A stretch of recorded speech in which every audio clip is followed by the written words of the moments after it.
My family told everyone I was a nobody. I sat in silence at my sister's promotion ceremony. Then the base commander stared at me and whispered, "Wait, you're..." The entire room froze. Even my father was left speechless. Can you imagine spending your entire life being told you're not good enough, that your dreams are childish, and your achievements are insignificant? Now, imagine the entire world watching as your family finally sees the truth, not because you fought for it, but because the truth itself walked right up and called you general. The sterile scent of institutional polish hung heavy in the air of the auditorium, a stark contrast to the buzzing excitement of uniforms and polished brass. My heart, however, felt a different kind of heaviness as I sat there, tucked away in my plain civilian dress, a quiet observer at my younger sister Emily's Air Force promotion ceremony. For years, my family had told everyone who would listen that I washed out of the military, that I had failed. They had no idea about my actual rank, my true achievements. I'd kept that secret for reasons I was still trying to understand myself. But what happened next, when the base commander unexpectedly recognized me, changed absolutely everything between us forever. Before I dive deeper into this wild story, tell me where you're watching from in the comments below. And if you want to hear how I finally proved my family wrong after all these years, hit that subscribe button right now. I grew up in a small, tight-knit town in Connecticut where everyone knew everyone else and, more importantly, everyone knew my family, the Thompsons. We had a proud military legacy stretching back generations. My father retired as an Army colonel after 27 years of service. My grandfather, Grandpa Ed, was a Navy captain who served in 2 wars. My older brother, David, followed tradition, joining the Marines and eventually making Major. The Thompson name carried immense weight in military circles, but that weight, it seemed, was only meant to be carried by the men. In our household, gender roles were rigidly defined. Men joined the military to serve and protect. Women? Well, women supported from home, raised children, and kept the family legacy alive through sons. That was the natural order of things, according to my father. I can still hear him, clear as day, at family gatherings. Thompson men fight. Thompson women support. That's how we've survived and thrived. But I never fit neatly into that narrative. From as early as I can remember, I was absolutely fascinated by military strategy and leadership. While other girls my age played with dolls, I was devouring books about historic battles and military innovations. My father's study was a treasure trove of military history and tactical manuals, and I'd sneak in there, poring over maps and battle formations, completely captivated whenever he was gone.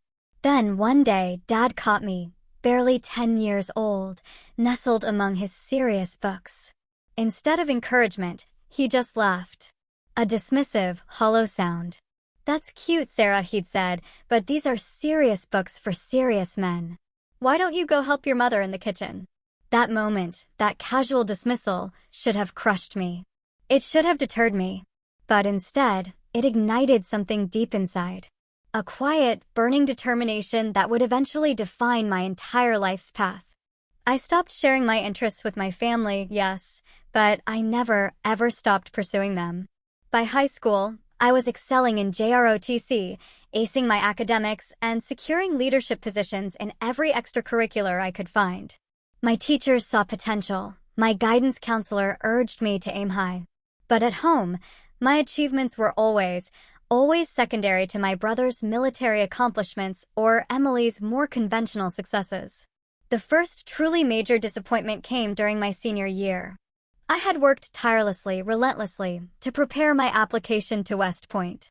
Staying up late, running extra miles, studying obscure military history, maintaining perfect grades.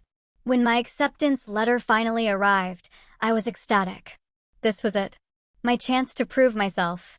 That evening at dinner, I announced my news, expecting, finally, to see a flicker of pride in my father's eyes. Instead, he slowly set down his fork and gave me a look I'll never, ever forget. It wasn't anger. It was worse. It was pure, unadulterated dismissal. "West Point," he scoffed, shaking his head. You won't last a week in basic training, Sarah. The military isn't for women like you. It'll chew you up and spit you out. My mother reached for my hand across the table, her voice laced with what she thought was kindness. Honey, why would you want that? You're so smart. You could go anywhere, do anything. Why throw away the chance at a normal life? Marriage, children. Don't you want that? David, home on leave, laughed openly. Sis, you can barely handle camping in the backyard.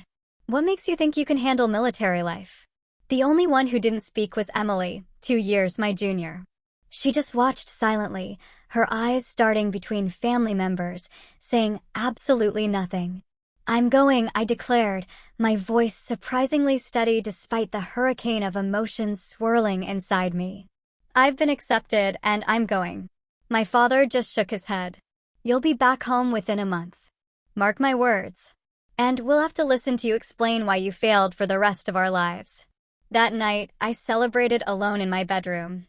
No cake, no congratulations, no family photos. Just me and my acceptance letter, my fierce determination, and the first inkling that my path forward might be a solitary one. What I didn't realize then was that this moment would set the pattern for the next 15 years of my life. Every milestone, every achievement, would be met with the same dismissal. And slowly, I would stop sharing those achievements altogether. The summer before leaving for West Point was thick with tension.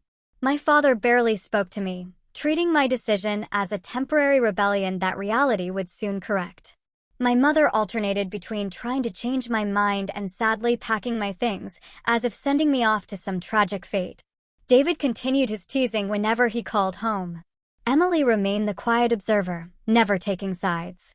You know, my father said the night before I left, his voice surprisingly soft, but still firm, there's no shame in admitting when something isn't for you.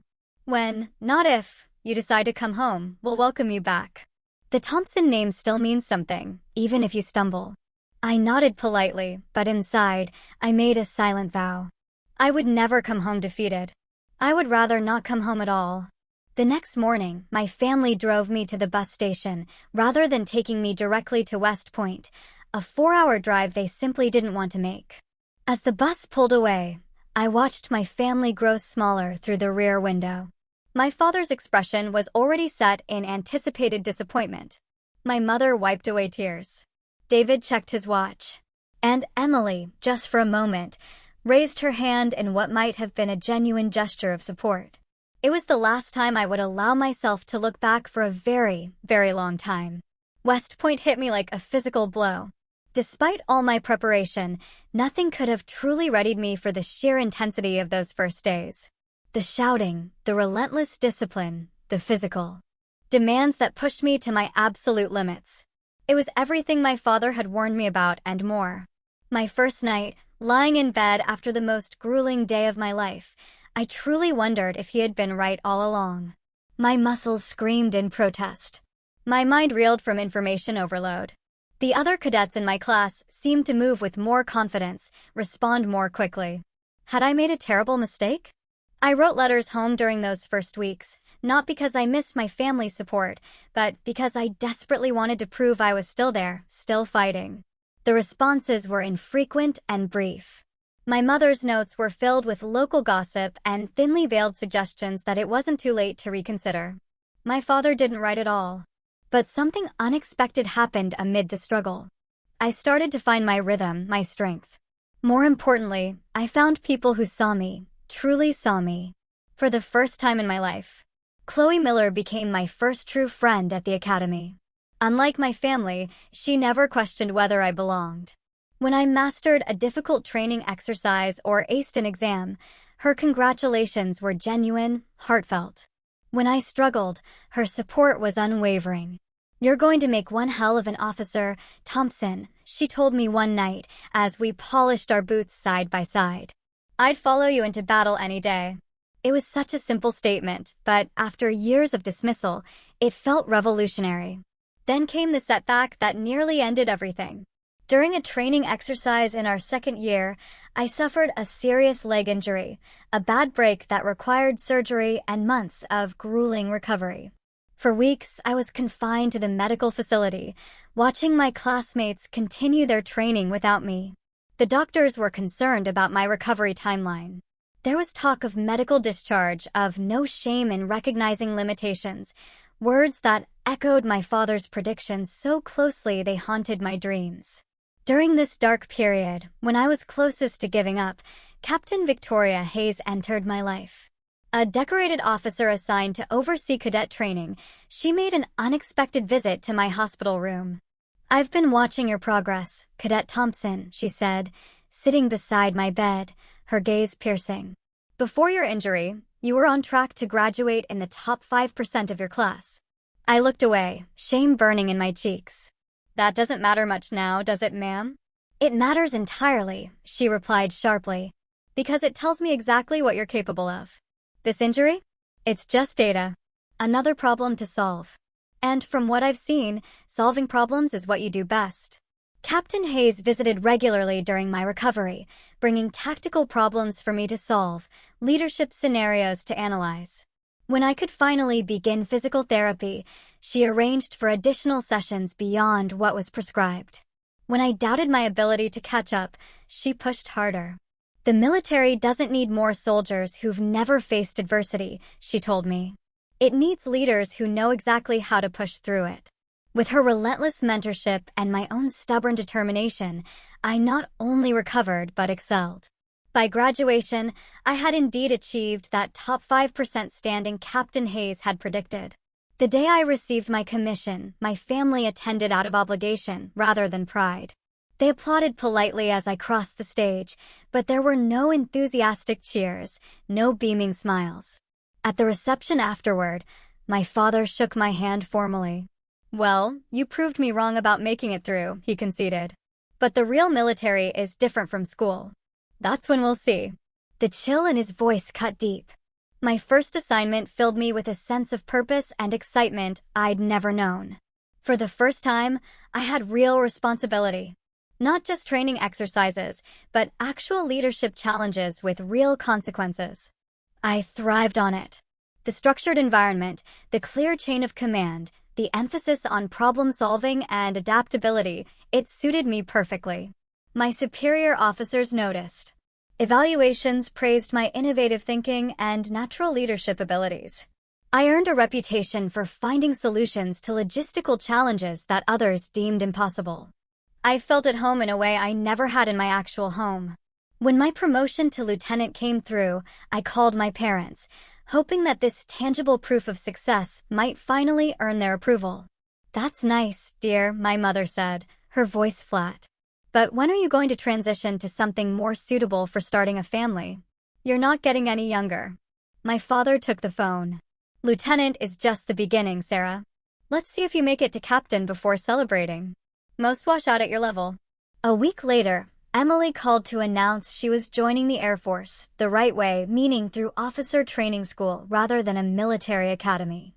My father's pride was audible, even through the phone line. "Now that's a Thompson," he boomed. "Emily knows how to do things properly. She'll go far, mark my words." That Christmas, the contrast couldn't have been more stark. The entire dinner conversation revolved around Emily's upcoming Air Force career. My father offered advice, shared contacts, reminisced about his own service. When I attempted to share an achievement from my own work, he cut me off with a dismissive wave. "Sarah's just playing at being a soldier in between filing paperwork," he told the extended family. Meanwhile, Emily is following the real Thompson tradition. Something broke in me that night. After dinner, when my father cornered me to explain, again, why I would never succeed long-term in military service, I made a decision. "You know what, Dad?" I said, my voice dangerously calm. "You're right. My path is different. So different that from now on, I'm not going to bore you with the details." He smiled, interpreting my words as an admission of his correctness rather than the impenetrable boundary they actually were. From that point forward, I stopped sharing my military career with my family. No more updates on promotions, no stories about my deployments or responsibilities. If they asked, I gave vague answers about the usual or same old paperwork. Eventually, they stopped asking altogether. What they didn't know couldn't be diminished. What they couldn't see couldn't be dismissed. My silence became my shield, and behind it, I was free to excel on my own terms. While my family believed I was stagnating in some obscure administrative role, my career was accelerating at an unprecedented rate. My problem-solving abilities and leadership style caught the attention of senior officers who began requesting me for increasingly complex assignments. In 2008, I was selected for a coveted position within Special Operations Command, a role that required top security clearance and placed me at the center of some of the military's most sensitive missions. The selection process was grueling, with a washout rate over 70%. When I received the news of my acceptance, I celebrated alone in my apartment with a single glass of champagne. There was no one to call, no one who would truly understand what this achievement meant. It was during this assignment that I met Michael, an intelligence officer whose analytical mind matched my own. Our relationship developed slowly, built on mutual respect and shared experiences that civilians could never fully understand. When we eventually married in a small ceremony on base, my family attended out of obligation, looking uncomfortably out of place among my military colleagues. "What exactly does your husband do?" my mother whispered during the reception, clutching my arm. "And what do you do now? You've been so secretive." "We both work in military intelligence," I answered truthfully, but vaguely. "That's all I can really say." My father interpreted the secrecy as embarrassment, rather than classification requirements. He cornered Michael by the bar. "Sarah was always stubborn about the military thing," he told my new husband. "Never wanted to admit it wasn't for her. Good to see she found someone who understands the system better than she does." Michael, to his credit, remained polite despite his obvious confusion. Later that night, as we prepared to leave for our honeymoon, he asked the question that had been brewing all evening. "Why does your family think you're some kind of military failure? Your father talked to me like I was babysitting you through a career you can't handle." I sighed, finally sharing the full, painful history of my family's dismissal. "It's easier this way," I explained. "They've created a narrative about me, and anything I say to contradict it just creates conflict. So, I let them believe what they want." "But you're one of the most respected officers in your division," Michael protested, his voice full of disbelief. "Your work has literally saved lives. How can they not know who you really are?" "Because they've never wanted to," I answered simply. As my security clearance level increased, so did the legitimate reasons for my privacy. My rapid promotions continued, fueled by a series of successful operations that earned commendations I couldn't display and recognition I couldn't acknowledge outside classified circles. Meanwhile, my family's narrative about me evolved. No longer was I just failing at a military career. Now I had mental health issues that explained my privacy and reluctance to discuss my work. This new story spread through family gatherings and hometown connections like wildfire. "Such a shame about Sarah," I overheard my aunt telling a cousin at a family reunion. "Military experiment didn't work out, and now she's too proud to admit it. Mary says she's got anxiety problems now. Can't even talk about what she does." My mother did nothing to correct these misperceptions. Instead, she fed them with concerned glances and vague references to supporting Sarah through her challenges, all while continuing her campaign to fix my real problem, my focus on career over family. "I met the nicest young man at church," became her standard greeting during our increasingly infrequent phone calls, despite my marriage to Michael. "He's leaving the service to start his own business. Much more stable for raising children." While my family constructed this fictional version of my life, my sister Emily continued along her conventional military path. She advanced at a normal rate, earning standard promotions and assignments that my father celebrated as exceptional achievements. Every family gathering featured updates on Emily's latest accomplishment, always followed by a concerned glance in my direction and a quick subject change. "Emily's been selected for the leadership training program," my father announced proudly during a Thanksgiving dinner. Following in my footsteps, just as a Thompson should. He turned to me, lowering his voice to what he probably thought was kindness. "Not everyone is cut out for advancement, Sarah. There's no shame in serving in a supporting role." Michael squeezed my hand under the table as I nodded and smiled, knowing that just the previous month, I had designed the strategic framework for the very program Emily was entering.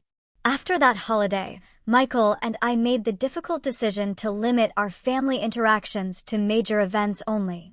The constant dismissal was taking a toll on both of us, creating tension that followed us home like an unwelcome shadow. "I hate watching them underestimate you," Michael confessed, his jaw tight. "It makes me want to tell them exactly who they're talking down to." I appreciated his protectiveness, but knew that revelations would only create more problems. "They wouldn't believe you anyway," I told him. "They'd just think you were trying to protect my feelings." Then came the mission that changed everything.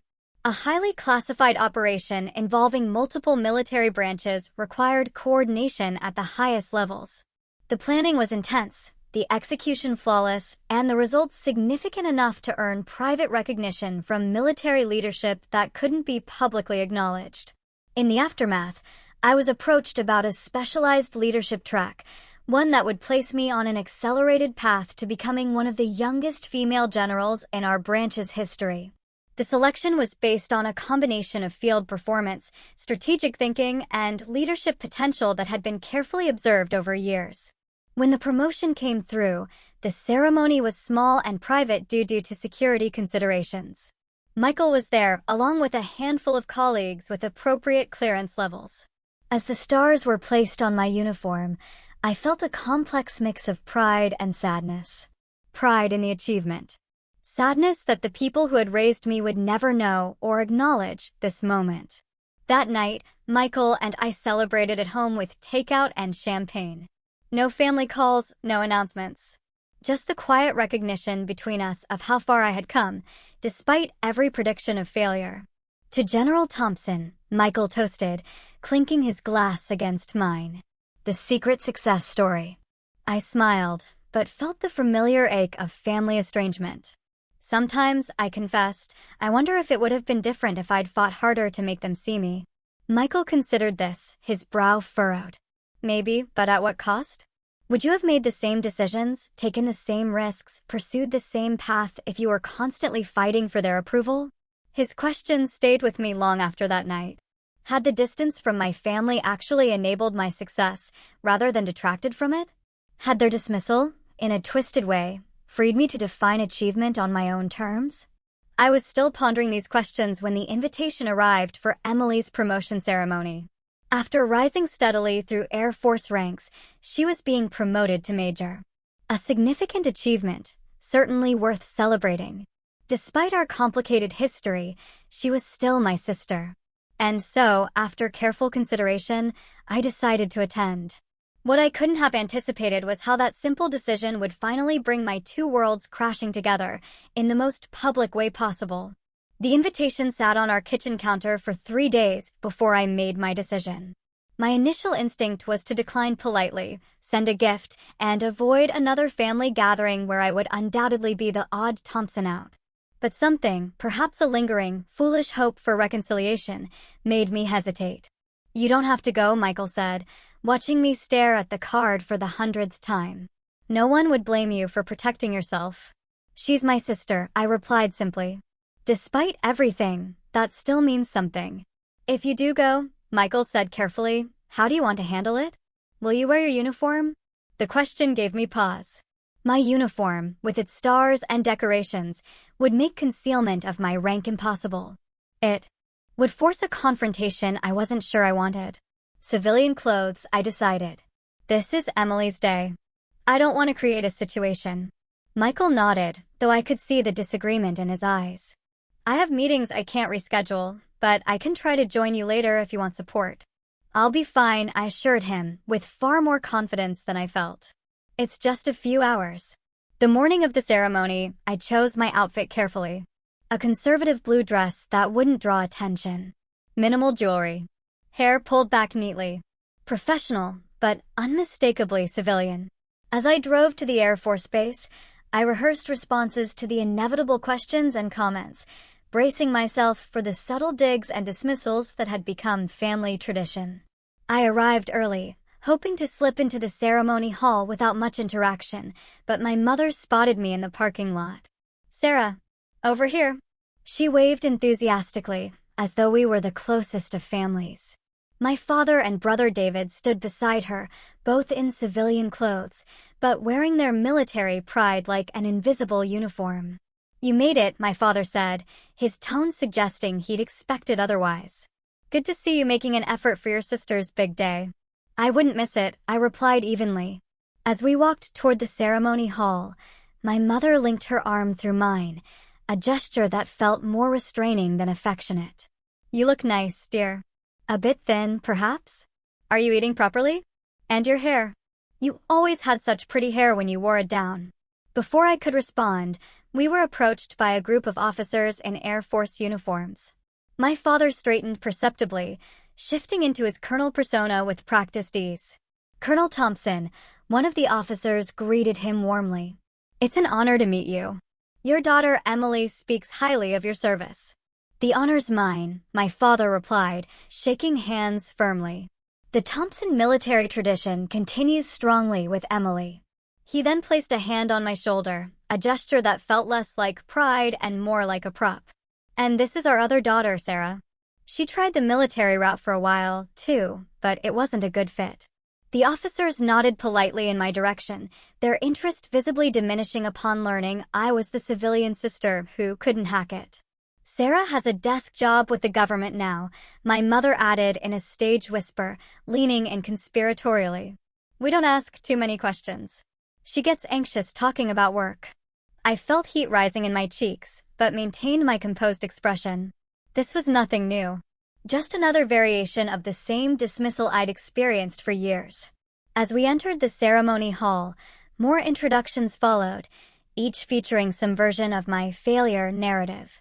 My brother David joined in, adding colorful embellishments about how he'd always known Sarah was too sensitive for military life. "Remember when she cried during that war movie?" he reminisced to a group of his Marine friends, chuckling. "Should have been our first clue that playing soldier wasn't going to work out for her." Throughout these exchanges, Emily remained uncomfortably silent. When our eyes met across the room, she offered a small smile that seemed apologetic, but made no move to correct the family narrative. Her silence felt like complicity. By the time we were seated, my jaw ached from maintaining a pleasant expression while being systematically diminished. The weight of years of dismissal pressed down on me, heavier than it had felt in a long time.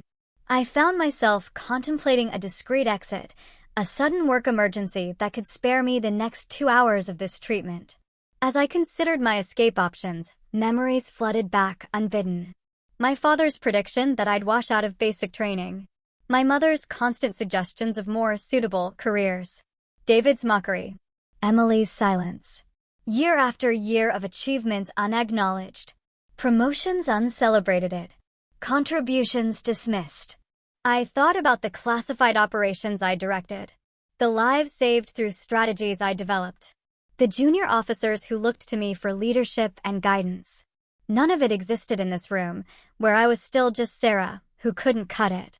Sarah, who needed protection from her own failure.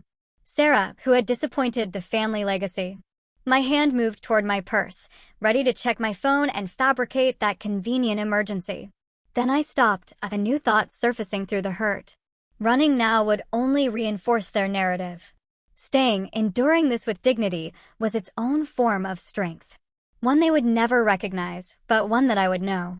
I straightened in my seat as the ceremony began, focusing on the reason I had come, to support my sister. Whatever our complicated history, whatever her failure to defend me, she deserved this recognition of her hard work. I could give her that much, even if my family had never done the same for me. The ceremony hall filled with uniformed personnel and family members. The formal proceedings began with the posting of colors and the national anthem. I stood respectfully, my military bearing impossible to fully suppress despite my civilian clothes. As I prepared to endure the next hour of ceremonial proceedings, I had no idea that the carefully constructed boundaries between my two lives were about to collapse completely. The ceremony proceeded with military precision. Formal speeches about duty and service, recognition of distinguished guests, acknowledgement of family sacrifices. I maintained my composed expression through it all, focusing on breathing evenly and not making eye contact with family members. Then came the announcement that Colonel Robert Miller, the base commander, would preside over the promotions. My heart stuttered for a moment. Miller. I knew that name.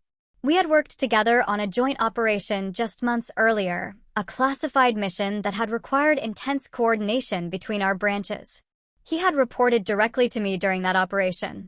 As Colonel Miller strode to the podium, I subtly angled my body away and lowered my head slightly. Perhaps he wouldn't notice me in civilian clothes among the crowd. Perhaps military courtesy would prevent him from acknowledging me even if he did. Perhaps. His speech began standardly enough, recognizing the achievements of those being promoted and the significance of their advancement. I started to relax, believing I might avoid detection. After all, military service is a proud tradition, Colonel Miller continued, scanning the audience as he spoke. One that extends beyond the individual to embrace entire families who support. His gaze reached my section and stopped abruptly. Even from a distance, I could see the momentary confusion in his expression, followed by recognition and then surprise. A barely perceptible break in his speech followed before he recovered and continued. I kept my expression neutral, hoping against hope that he would maintain protocol and continue without acknowledging me. The rest of his speech passed in a blur as I contemplated the increasingly likely scenario that my carefully separated worlds were about to collide. After the formal promotion ceremonies concluded, Emily stood proudly in her new rank insignia, receiving congratulations from colleagues and superiors. My family clustered around her, basking in reflected glory. I stood slightly apart, offering a supportive smile when our eyes met, but maintaining a respectful distance from the military formalities. I was contemplating a subtle exit when I saw Colonel Miller making his way through the crowd, directly in my direction. His purposeful stride and direct gaze left no doubt about his destination. I straightened instinctively, military bearing taking over despite my civilian dress. He stopped directly in front of me, his expression still registering surprise beneath his professional demeanor. Then, in a voice just loud enough to be heard by those nearby, including my stunned family, he addressed me with unmistakable respect. "Ma'am, you're the General.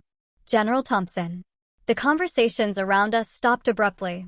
My father, who had been mid-story about Emily's childhood determination, turned slowly, his face frozen in confusion. "I apologize for the informal setting, General," Colonel Miller continued, either unaware of or undeterred by the sudden tension. "I didn't expect to see you here today. Your work on Operation Northern Compass was exceptional. We're still implementing your strategic framework across multiple bases." A heavy, suffocating silence fell over our section of the room. I could feel my family's confusion and disbelief radiating like physical heat. "Thank you, Colonel Miller," I replied evenly, my voice betraying nothing. It was a team effort. "And today is Major Emily's day, my sister. I'm here as family, not in an official capacity." His eyes widened slightly at the connection. "Your sister? I had no idea. That's remarkable.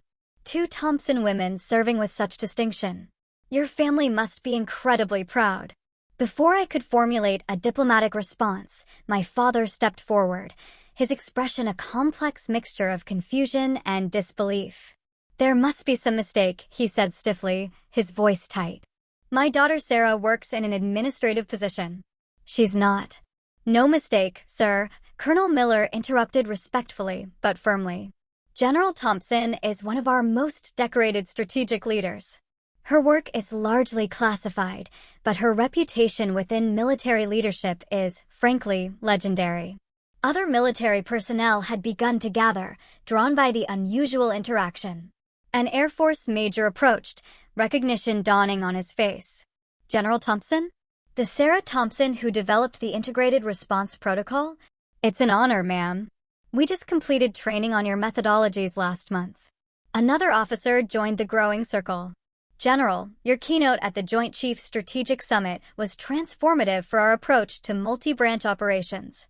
As more military personnel approached with similar comments of respect and recognition, my family remained frozen in place.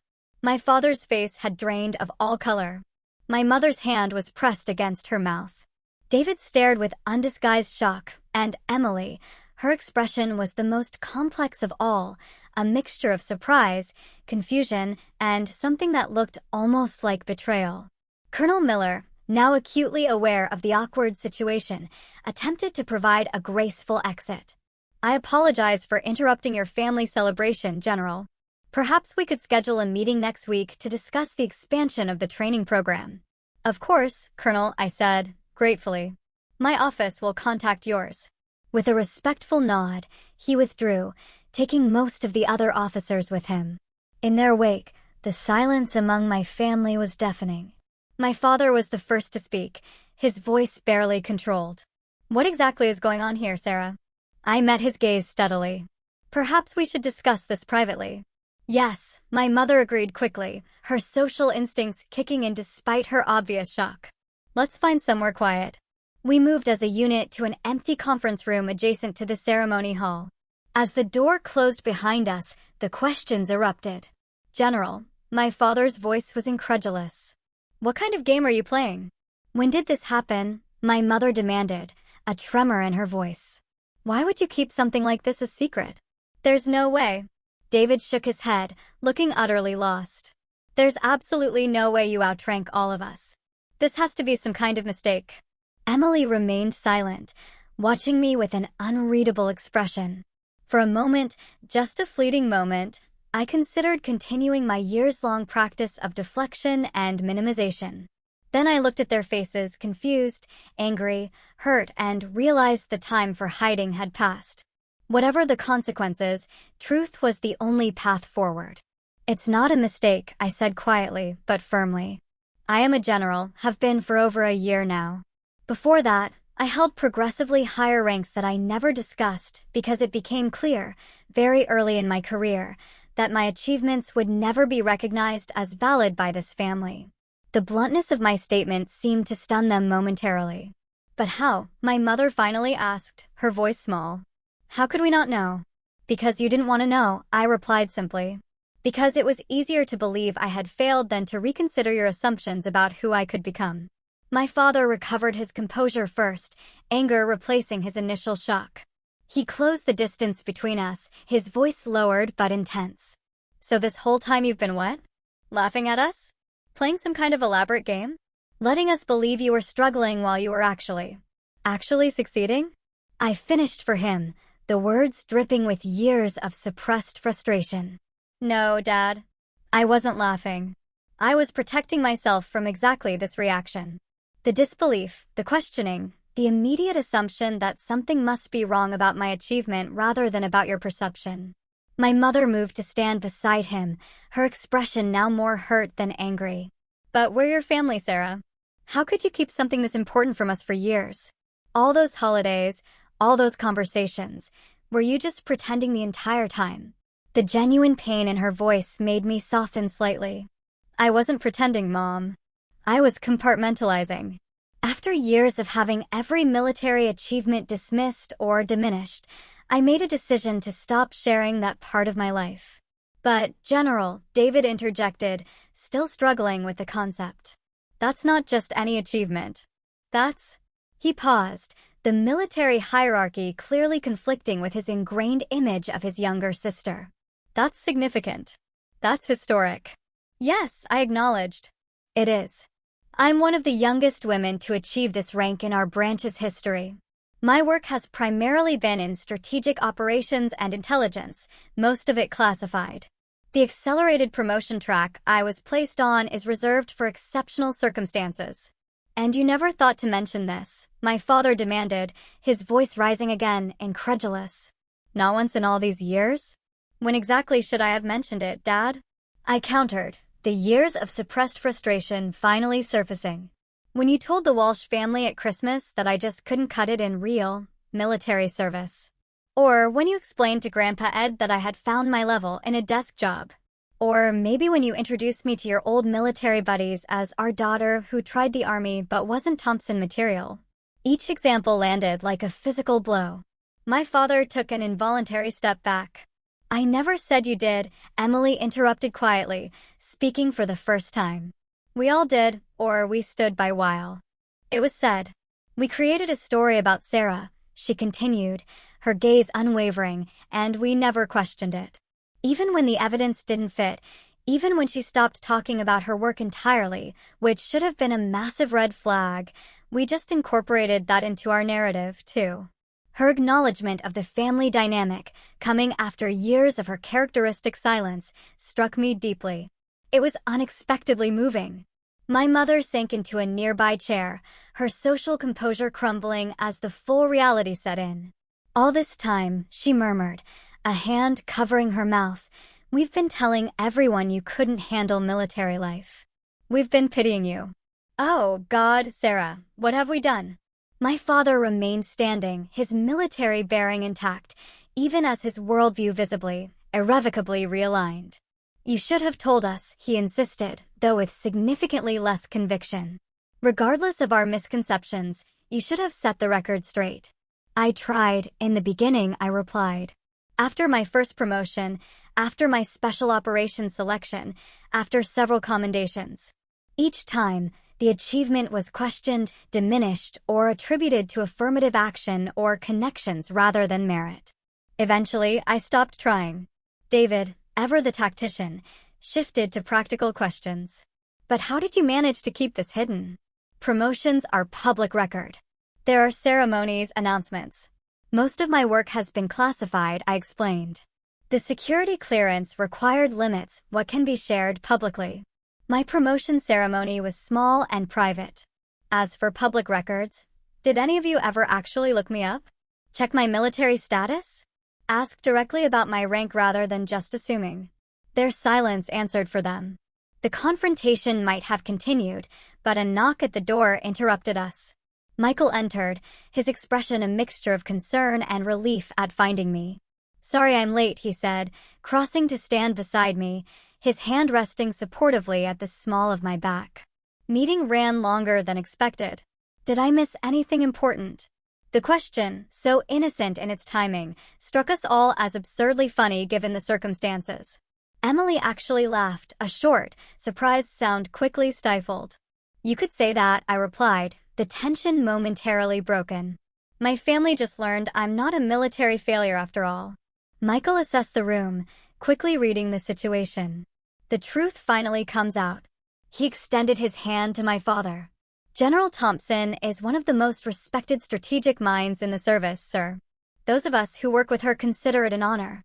My father took his hand automatically, military courtesy overriding his emotional turmoil.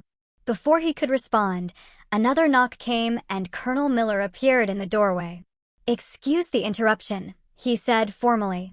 "General Thompson, I apologize, but there's an urgent matter requiring your attention." The timing couldn't have been more perfect or more awkward. Here was undeniable proof of my position, delivered just as my family was processing the revelation. "Of course, Colonel, I'll be right there." I turned back to my family. "I have to take this." "But this conversation isn't over." "No," my father agreed, looking at me as though seeing me clearly for the first time in years. "It certainly isn't." As I moved to follow Colonel Miller, Michael remained behind, quietly saying, "I'll wait here and answer any questions I can." The urgent matter turned out to be relatively minor, a question about training protocol implementation that could have waited, but served as a convenient excuse to give me a moment of space. After resolving it quickly, I paused in the empty hallway, gathering my thoughts before returning to the family confrontation.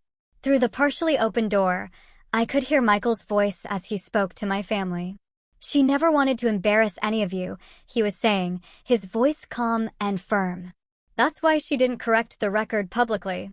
But you should know that while you were telling everyone she failed, she was receiving commendations for operations that saved American lives."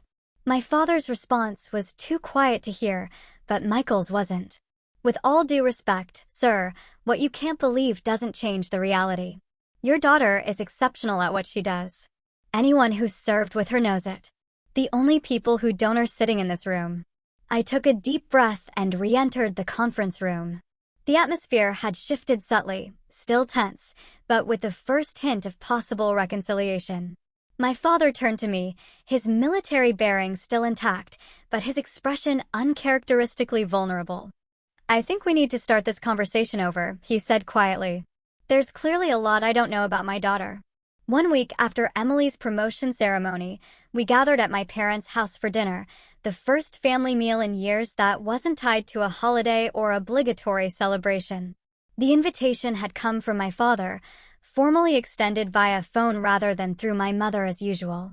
That small detail itself signaled a shift in family dynamics. The atmosphere as we arrived was tentative, charged with unspoken questions and the weight of years of misunderstanding. My mother greeted us at the door, her usual social polish tempered by a new uncertainty. "Sarah, Michael, thank you for coming," she said, embracing me with uncharacteristic gentleness. "Please come in." My father waited in the living room, standing as we entered, a military courtesy I recognized but had never before received from him in this house. David and Emily were already seated, their expressions a mixture of curiosity and caution. Dinner began awkwardly with careful small talk about the weather and local news. No one seemed ready to address the elephant in the room until my father finally set down his fork and looked directly at me. "I've been doing a lot of thinking this past week," he began, his voice steady, but lacking its usual authoritative tone. "And I owe you an apology, Sarah. Several apologies, actually." The statement was so unexpected that I found myself momentarily speechless. "I made assumptions about your capabilities based on outdated thinking," he continued, his gaze unwavering. "I dismissed your achievements without ever really seeing them. And I created a narrative about your military service that was completely false." He struggled visibly with the next words. "It's not easy to admit I was wrong, especially not about something so fundamental. But I was wrong about you, Sarah. Completely wrong." My mother reached for my hand across the table. "We all were, dear. When Colonel Miller called you general, I thought it must be some kind of mistake. But then Michael explained about your work, your rank, everything you've accomplished. I just kept thinking, how could we not have known? Because I stopped telling you," I acknowledged softly. "After years of having every achievement dismissed, I just stopped sharing that part of my life." "That's on us," David said, surprising me with his directness. "We created an environment where you couldn't share your successes. That's not what family should do." Emily, who had been quietly observing, finally spoke. "I knew something wasn't adding up. The way you carried yourself, your understanding of military matters, certain comments you made, but I never pushed past the family narrative." She met my eyes directly. "I'm sorry, Jess. I should have been a better sister." The apologies were meaningful, heartfelt, but I knew that real healing would require more than just words. "I appreciate what you're all saying," I said carefully. "But this isn't going to be fixed in one dinner. There are years of patterns to address." "You're right," my father agreed, surprising me again. "This is just a beginning. I'm not asking for immediate forgiveness. I'm asking for the chance to get to know my daughter, who she really is, not who I assumed she would be." "I'd like that," I admitted, a genuine smile finally breaking through. "But it has to be different this time. I need to know that my achievements won't be dismissed or explained away. That you'll actually hear me when I speak. What can we do to prove that?" My mother asked sincerely. "For starters," I said, looking at each of them, "you can ask questions. Real questions about my work, what I can share of it, without immediately filtering it through your preconceptions. You can acknowledge that my path, while different from what you expected, has value." My father nodded slowly. "That seems entirely reasonable." The conversation gradually shifted, becoming more natural as my family began asking genuine questions about my career. I shared what I could about my work, my leadership philosophy, the challenges of my position. For the first time, I felt them listening, truly listening to who I was, rather than who they'd expected me to be. As the evening progressed, I realized that while the hurt hadn't disappeared, something new was emerging in its place. The possibility of an authentic relationship, based on who we actually were, rather than family mythology. The healing process continued over the following months, sometimes awkwardly, sometimes painfully, but steadily. My mother stopped suggesting alternative careers and began asking thoughtful questions about my current one. David, after initial difficulty adjusting to our reversed hierarchy, found a new respect that gradually evolved into genuine brotherly pride. Emily and I developed a closer relationship as fellow military women, sharing experiences and perspectives we'd never before discussed. My father's journey was perhaps the most profound. His lifelong beliefs about gender roles and military service were fundamentally challenged by my success. It wasn't an easy transition for him, but I watched him wrestle with his preconceptions, gradually replacing them with a new understanding. 6 months after Emily's promotion ceremony, I received formal recognition for a strategic initiative that had transformed interbranch operations. The ceremony would be public, one of the rare occasions when my work could be openly acknowledged. After some consideration, I sent invitations to my family. I honestly didn't expect them to attend. The venue was several states away, the timing inconvenient. I sent the invitations more as a gesture of inclusion than with any real expectation. So when I stepped onto the stage and saw them in the audience, all of them, dressed formally and sitting attentively, I momentarily lost my composure. My father sat straight-backed in his seat, his expression solemn, but his eyes unmistakably proud. My mother dabbed at tears beside him.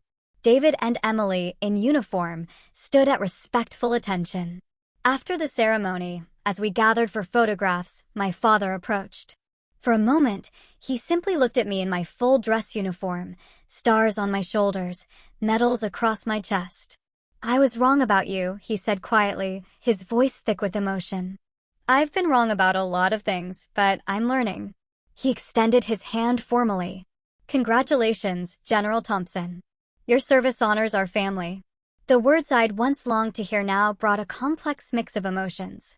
Validation, certainly, but also the recognition that I'd long since stopped needing his approval to know my worth. "Thank you, Dad," I replied, shaking his hand.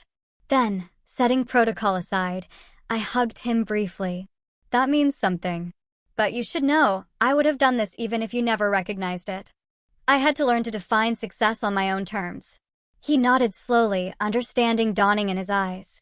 "And that," he said, a faint smile touching his lips, "I suspect, is what makes you a good leader." In the months and years that followed, our family relationships continued to evolve. The old patterns occasionally resurfaced during moments of stress or conflict, but we now had the awareness and tools to recognize and address them. It wasn't perfect, but it was authentic in a way our previous interactions had never been. The most profound realization for me was that the journey had never really been about proving my family wrong. It had been about finding the freedom to be fully myself, to pursue excellence without the constant need for external validation. My family's recognition, when it finally came, was meaningful, but not defining. The true victory had been in the quiet moments along the way, when I'd chosen to believe in myself despite every voice suggesting I should doubt. So, what about you? Have you ever had to build a life so true to yourself that others' opinions just faded away? I want to hear your stories. Tell me in the comments below about a time you chose to believe in yourself when everyone else doubted you. If this resonated with you, hit that like button, subscribe for more real stories, and share this with anyone who needs a reminder that their path doesn't need anyone else's validation. Thank you for listening. The most powerful recognition, after all, is always the one you give yourself.